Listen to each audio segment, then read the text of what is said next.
এই লোকটা এতটাই পারফেক্ট ভাবে তীর মারতে পারতো যে তার সবগুলো তীর একদমই নিশানার মাঝ বরাবর লেগে যেত, কারণ এই শালা একদমই বোর্ডের কাছ থেকে নিশানা লাগাচ্ছিল। আর এই লোকটাও একদমই পারফেক্ট ভাবে বলে নিশানা লাগিয়ে দেয়, যার ফলে সবগুলো বল একসঙ্গে এই ফুটোর দিকে যেতে শুরু করে দেয়, কারণ সে সবগুলো বলকে একসঙ্গে সুপার গ্লু দিয়ে লাগিয়ে রেখেছিল। আর এই দুইজন লোক টেনিস বল খেলছিল, কিন্তু খেলা দেখতে আসা সবগুলো দর্শক অনেক অলস ছিল, কারণ তারা তাদের অলসতার জন্য তাদের মাথাগুলোকে ঘোরাতো না, তারা শুধুমাত্র তাদের চোখের মণিগুলোকে বলের সঙ্গে সঙ্গে এদিক ওদিক ঘুরিয়ে দিত।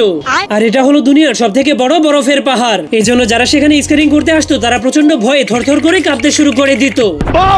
কিন্তু তখনই সে 1 সেকেন্ডের মধ্যেই নিচে নেমে আসে, কারণ সেই পাহাড়টা ছিল একটা নকল পাহাড়ের পেইন্টিং। আর এই সবগুলো লোক যখনই রেসিং করার জন্য দৌড়াতে শুরু করে তখন তারা সবাই একসঙ্গেই দৌড়াতে শুরু করে দেয়, কারণ তারা সবাই একই কোম্পানির ভিটামিন খেয়েছিল। তুই সমঝা? আর এই মেয়েগুলো সাঁতারের রেস করতে শুরু করে, কিন্তু তখন হাজার হাজার মানুষের ভিতর থেকে একটা জলপরি সেই রেসটাকে জিতে নেয়। আর এই লোকটাকেও সাঁতারের রেস করানো হচ্ছিল, কিন্তু এই শালা সাঁতার না পারার কারণে সে অল্প একটু পানির মধ্যে সাঁতার কাটার ভান করতে শুরু করে দেয়। হে প্রভু!